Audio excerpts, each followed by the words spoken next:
आज ମୁଁ ଆପଣଙ୍କୁ ଏମିତି ଗୋଟିଏ କୁନ୍ଦୁରି ରେସିପି ବନେଇକି ଦେଖେଇବି। ଆପଣ ଥରେ ଯଦି ଏହି ପ୍ରୋସେସରେ ବନେଇକି ଖାଇବେ, ଯେତେବେଳେ ବି କୁନ୍ଦୁରି ଘରକୁ ଆସିବ ସବୁବେଳେ ଚାହିଁବେ ଏମିତି ବନେଇକି ଖାଇବା ପାଇଁ। ଯାହାକୁ ବି କୁନ୍ଦୁରି ଭଲ ନ ଲାଗେ ସିଏ ମାଗି ମାଗି ହିଁ ଖାଇବେ। ତ ପ୍ରଥମେ କ'ଣ କରିବା ନା, ଏମିତି ଆପଣ କିଛି କୁନ୍ଦୁରି ନେଇଯିବେ ଏବଂ ତାକୁ ପରିଷ୍କାର କରିକି ଭଲ ଭାବରେ ଏମିତି ଧୋଇ ନେବେ। ତ କୁନ୍ଦୁରିକୁ ମୁଁ ଏବେ ଧୋଇକି ଗୋଟେ ଜାଗାରେ ରଖି ନେଇଛି। ତ ତାପରେ କ'ଣ କରିବା ନା, କୁନ୍ଦୁରିକୁ ଏଇଭଳି ଭାବେ କାଟି ନେବେ।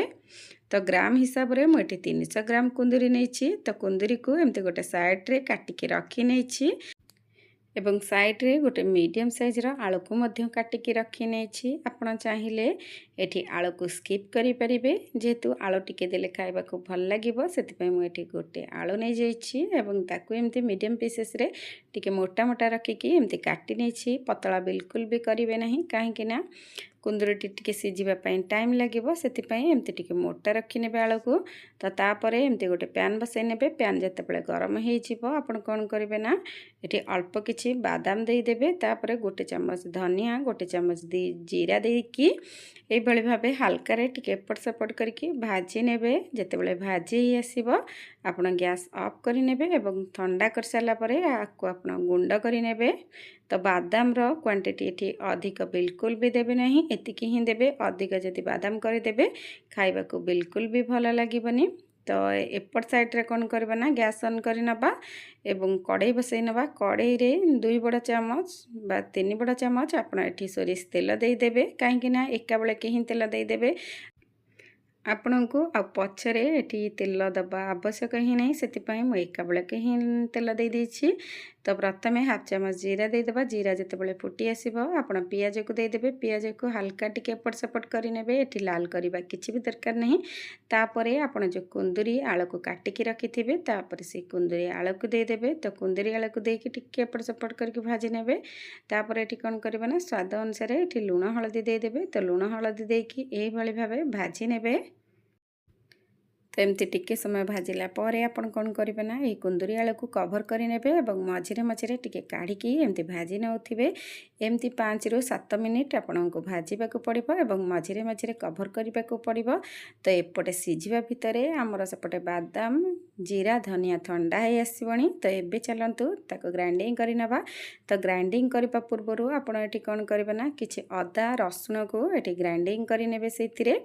ତ ମୁଁ ଏଠି 5-7 କଲା ରସୁଣ ଏବଂ ଖଣ୍ଡେ ଅଦା ନେଇଛି। ତ ଅଦାର କ୍ୱାଣ୍ଟିଟି ଆପଣ ଏଠି ଟିକେ କମ୍ କରିକି ଦେବେ, ରସୁଣର କ୍ୱାଣ୍ଟିଟି ଟିକେ ଅଧିକ ରଖିବେ, ଖାଇବାକୁ ଭଲ ଲାଗିବ।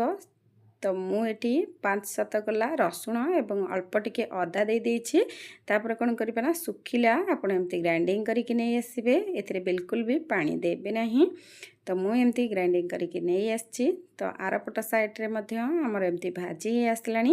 ଯେତେବେଳେ ଅଧାଳିଆ ହେଇକି ସିଝି ଆସିବ ବା ଏମିତି ଭାଜି ହେଇ ଆସିବ, ଆପଣ କ'ଣ କରିବେ ନା, ଆପଣ ଯେଉଁ ମସଲାକୁ ଶୁଖିଲା ଗ୍ରାଇଣ୍ଡିଙ୍ଗ କରିକି ରଖିଥିବେ, ତାପରେ ସେଇ ମସଲାକୁ ଦେଇଦେବେ। ତ ତାପରେ ମସଲାକୁ ଦେଇ ସାରିଲା ପରେ ଆପଣ ଏଠି ଗୋଟେ ଟମାଟୋକୁ କାଟିକି ଦେଇଦେବେ। ତ ଟମାଟୋ ଏଠି ନିଶ୍ଚିନ୍ତ ଦେବେ, କାହିଁକି ନା ଟିକେ ଚଟପଟା ଲାଗିବ ଖାଇବା ପାଇଁ, ଆଉ ଟେଷ୍ଟ ଏହାର ବହୁତ ବଢ଼ିଆ ଆସିବ। ଆପଣ ଥରେ ଏଇଭଳି ବନେଇକି ଖାଇଲେ ସବୁବେଳେ ଚାହିଁବେ ଏମିତି ବନେଇକି ଖାଇବା ପାଇଁ।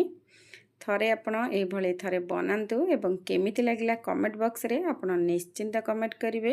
এই ରେସିପିଟି ତ ମୁଁ ବନେଇଥିଲି, ବହୁତ ସ୍ୱାଦିଷ୍ଟ ହେଇଥିଲା ଖାଇବା ପାଇଁ। ତା ଭିତରେ ଟମାଟୋ ଏବଂ ମସଲାକୁ ଦେଇକି ଏମିତି ଏପଟ ସେପଟ କରିକି ମିଶାଇ ନେବେ। ତ ତା ଭିତରେ କ'ଣ କରିବା ନା, ଏଠି 1 ଚାମଚ ଆପଣ କାଶ୍ମୀରୀ ଚିଲି ପାଉଡ଼ର ଦେଇଦେବେ। ତ ଏତିକି ଜିନିଷକୁ ଦେଇକି ମୁଁ ମିଶାଇ ନେଇଛି। ଦେଖନ୍ତୁ କେତେ ସୁନ୍ଦର ଦେଖାଯାଉଛି ମିଶାଇବା ଦ୍ୱାରା, ଆଉ ଖାଇବା ପାଇଁ ମଧ୍ୟ ସେତିକି ସୁଆଦିଆ ହେଇଥିଲା। ତ ଏବେ କ'ଣ କରିବେ ନା, ଏବେ ଆପଣ ଆଉ ଟିକେ କଭର କରିନେବେ। ତାପରେ ପୁଣି ଟିକେ ଏପଟ ସେପଟ କରିକି ଏଇଭଳି ଭାବେ ମିଶାଇ ନେବେ। ତ ଆପଣ ଯଦି ମୋ ଚ୍ୟାନେଲରେ ନୂଆ ଅଛନ୍ତି, ତେବେ ଲାଇକ୍, ସେୟାର, ସବସ୍କ୍ରାଇବ୍ କରିବେ। ଯଦି ଇନଷ୍ଟା କିମ୍ବା ଫେସବୁକ୍ ପେଜ୍ରେ ଦେଖୁଛନ୍ତି, ଫଲୋ ତ ନିଶ୍ଚିନ୍ତ କରିବେ। ତ ଏବେ ମୁଁ କଭର କରି ନେଇଛି ଏବଂ ମଝିରେ ମଝିରେ 2-3 ମିନିଟ୍ ଛାଡ଼ିକି ଏଇଭଳି ଭାବେ ଚେକ୍ କରି ନେଉଥିବେ, ଯେମିତିକି ଅଦା ରସୁଣର ଗନ୍ଧ ଯିବା ପର୍ଯ୍ୟନ୍ତ ଆପଣ ଏମିତି ଭାଜି ନେବେ। ତ ଏବେ ଏମିତି ଥରେ 2 ଥର ଏଇଭଳି ଭାବେ କଭର କରିକି ଏମିତି ମସଲାଟିକୁ କଷି ନେବେ। ଯେହେତୁ ଏବେ ହେଇ ଆସିଲାଣି, ଏବେ କଭର କରିବା ଦରକାର ନାହିଁ। ଖୋଲାରେ ଏମିତି ଆଉ ଟିକେ ଏମିତି ଏପଟ ସେପଟ କରିନେବେ। ତ ଆ ଭିତରେ ଦେଖନ୍ତୁ कुंदुरी आलू भल भाव सीझी आसलाणी आउ पूरा मसलादार भी मध्य देखा जाउछि। तो आज रही कुंदुरी रेसिपी आपणकर प्रस्तुत हो जाइछि। देखिबा जेतिकी सुंदर देखा जाउछि खाइबा पई मध्य सेतिकी टेस्टी हेतिला। आपण पखाळ गरम रुटी सहित ए रेसिपी को खाई परिबे। तो आज रही रेसिपी आपनको जति पसंद आसेछि आपण मो चैनल को सब्सक्राइब करिवे एवं आ गोटी रेसिपी निके आपण मानक पाखक आसीबी। से पर्यंत रहिली नमस्कार।